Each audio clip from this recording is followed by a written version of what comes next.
Jadi kami menggunakan bahan baku dari varietas kakao yang rare atau langka, yang varietasnya hanya ada kurang dari 10% di dunia. Dan Indonesia punya, itu cuma ada di Jawa Timur. Indonesia itu sebetulnya kan salah satu negara penghasil kakao terbesar di dunia. Dan kakao itu kan dianggapnya adalah makanan dewa. Makanan dewa. Coklatnya ini tuh ada, aku keluarin semua ya Mbak. Ini ada bunga mawar. Awesome, perfect, and wow, amazing.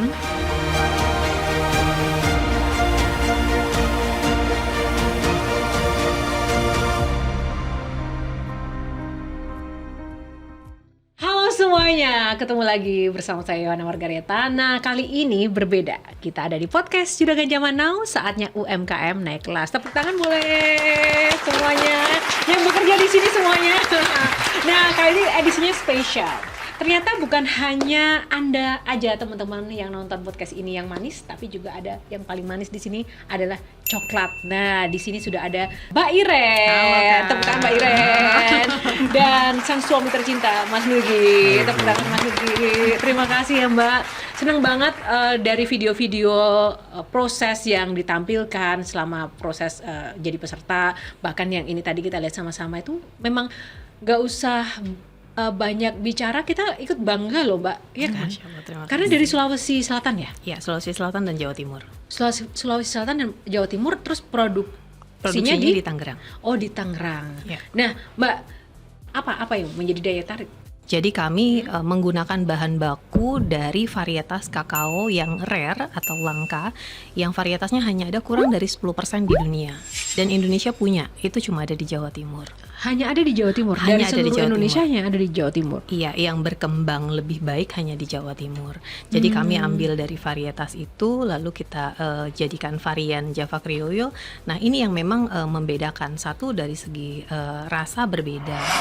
Ini ada potensi coklat Indonesia yang bisa diangkat dan jadi kebanggaan gitu ya. Karena ada sejarahnya juga ya. Iya betul, ada story-nya gitu. Tapi di Jawa Timur perkebunan coklatnya itu memang besar ya Mbak? Lumayan Dan besar banyak. ya. Ya, cukup besar. Memang Jawa Timur bukan penghasil kakao terbesar di Indonesia, tapi biji kakao ini kebetulan hanya saat ini berkembang di Jawa Timur. Di daerah mana sih? Dari mulai Banyuwangi sampai ke Malang. Dan itu perkebunan sendiri atau hanya beli dari petani? Beli Kita- dari iya, petani. Pernah Kita mengalami nggak ada panen nggak? Kalau nggak ada panen sih hampir belum pernah ya. Tapi memang produktivitasnya menurun iya. Karena memang varietas jenis ini tuh tadi kan kayaknya juga udah minum ya. Jadi Tunggu, karakter tadi. Oh, iya, Sekarang belum. aku mau kasih lihat dulu. Iya kan, tadi udah cicip memang ya. Tapi kan harus flexing dulu ya. Jadi teman-teman, sebelum dilanjutkan Mbak, ini ada dua minuman coklat. Yang satu original dark coklat ya. ya itu Java Criollo. Java Criollo. Kalau yang satunya Mbak?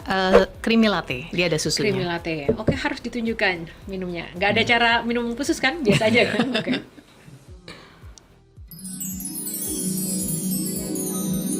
Awesome, perfect, and wow, amazing.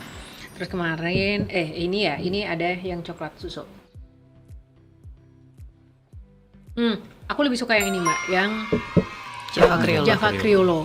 Jadi memang ini beda banget. Dan kalau ini jujur ya teman-teman, ini beda karena tadi juga sempat mencicip ini. Jadi ini adalah coklat batangan. Ya, coklat bare. Dark coklat dengan kadar 62%. Yang menarik dari coklat ini selain juga ada ini ya, Story-nya, story dari petaninya. Ini tuh teman-teman harus lihat ya. Coklatnya. Nah, coklatnya ini tuh ada, aku keluarin semua ya Mbak. Lihat, ini ada bunga mawar. Topping bunga mawar. Topping bunga mawar. Ya ini pas banget untuk aku yang suka hobi makan bunga dari kecil. Karena memang kalau dari kecil itu Mbak makan bunga, minum sari bunga melati itu biar untuk apa ya, harum ya di badan. Kan kalau orang-orang Jawa biasanya seperti itu sih. Dan aku sempat kena guys gitu disuruh itu. Jadi kalau makan mawar juga suka-suka aja. Tapi kenapa mawar yang dipilih? Coba ya, kenapa? Ya, karena kita coba mengangkat sebetulnya dari sejarah kakao itu betul. sendiri. Jadi dulu suku Aztec memakan coklat itu dengan bunga mawar. Toppingnya betul. Toppingnya dengan bunga mawar. Jadi itu semacam disebutnya itu semacam perayaan kakao ya di zaman dulu. Dan kakao itu kan dianggapnya adalah makanan dewa. Gitu. Makanan dewa. Jadi kita mencoba mengangkat sejarahnya dan bunga mawar sendiri kan juga ternyata juga baik untuk kesehatan gitu. Coklat itu identik bikin gemuk. Padahal sebetulnya bikin so sad, Padahal kan yang bikin gemuk sebetulnya bukan coklatnya, Gula. tapi kadar kandungan gula yang ada di dalam produk tersebut. Ini bikin gitu. gemuk nggak sih Mbak? Insya Allah enggak. Enggak, walaupun aku makan 5 bar, 10 bar Ya gimana? enggak sehari juga ya. Tapi emang aku maniak coklat, semaniak itu. Jadi makanya aku suka semakin dia pahit, aku semakin merasa aman untuk dimakan. Ya, makanya bisa 5, bisa bahkan 10. Jangan dicontoh ya guys, ini memang agak beda gitu. Oh terus. Ya, jadi mengedukasi bahwa coklat itu sebetulnya rasanya tuh seperti ini loh, karena kita kan taunya tuh coklat manis ya. Coklat itu manis. Nah, kita mengedukasi, terus juga kita kasih tahu nih bahwa Indonesia itu sebetulnya kan salah satu negara penghasil kakao terbesar di dunia. Nah, itu juga kan masih sedikit sekali masyarakat Indonesia yang tahu gitu. Jadi kenapa makanya kita pakai gerakan Bangga Minum Coklat Indonesia itu unbrand.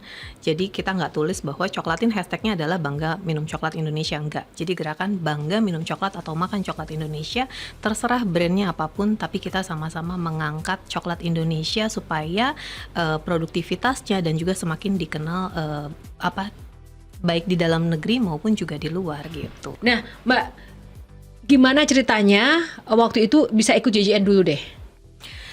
Waktu itu kita lihat kayak ajakan ya atau flyer di Instagramnya JJN, terus kami coba lihat VT-nya YouTube JJN Zaman Now, Juragan Zaman Now sesi 1, itu kita tertarik memang Kak mau ikut program ini gitu, karena selain juga panelisnya juga keren-keren ya, kita pengen juga banyak belajar di sini gitu kan. Panelisnya kalau kita lihat juga pengusaha-pengusaha sukses ya, kami mau juga ikut berkembang gitu dan menjadi bagian di sini seperti itu. Terus akhirnya daftar dan jadi peserta di Juragan Zaman Now kedua, season 2. Betul. Tapi kan sayangnya pada waktu itu memang tidak mendapat investasi tambahan ya. Ya. Betul.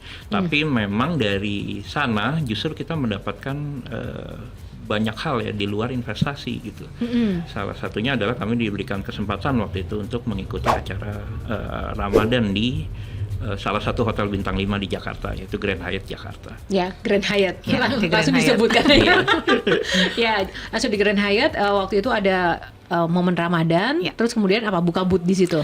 Waktu itu kan kami dipilih ya dari pihak JJN, lalu ikut tes food, ternyata alhamdulillah lolos ikut kurasinya, lalu dikasih kesempatan pertama kali itu 2 minggu ya. Betul. Jadi kami dikasih kesempatan hanya 2 pertamanya. minggu untuk buka booth, kita serving hot chocolate dan ice chocolate di sana.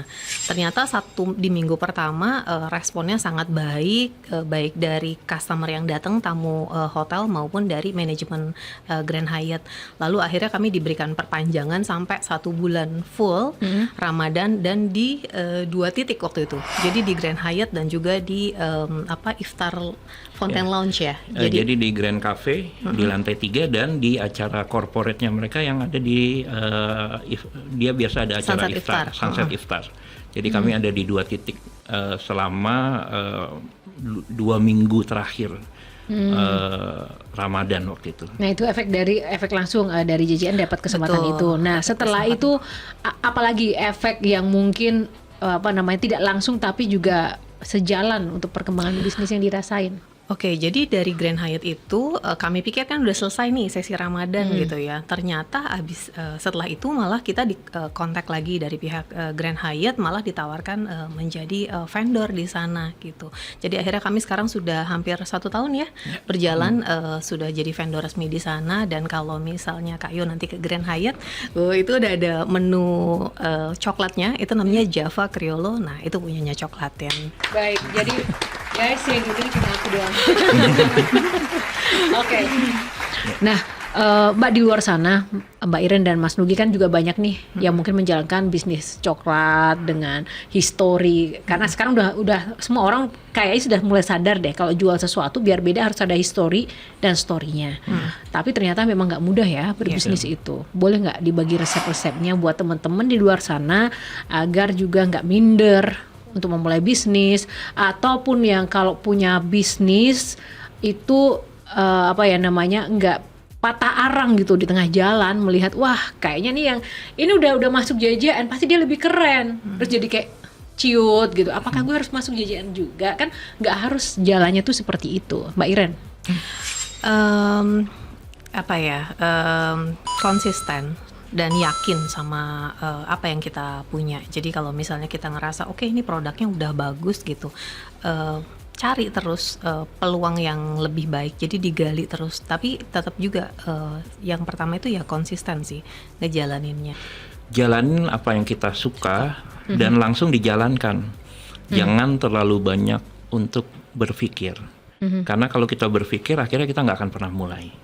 Nah, memulai bisnis harus dilakukan, bukan difikirkan. Walaupun ya berpikir dan lain sebagainya penting, tapi yang paling penting justru harus dilakukan. Dan harus punya nilai-nilai yang memang diperjuangkan.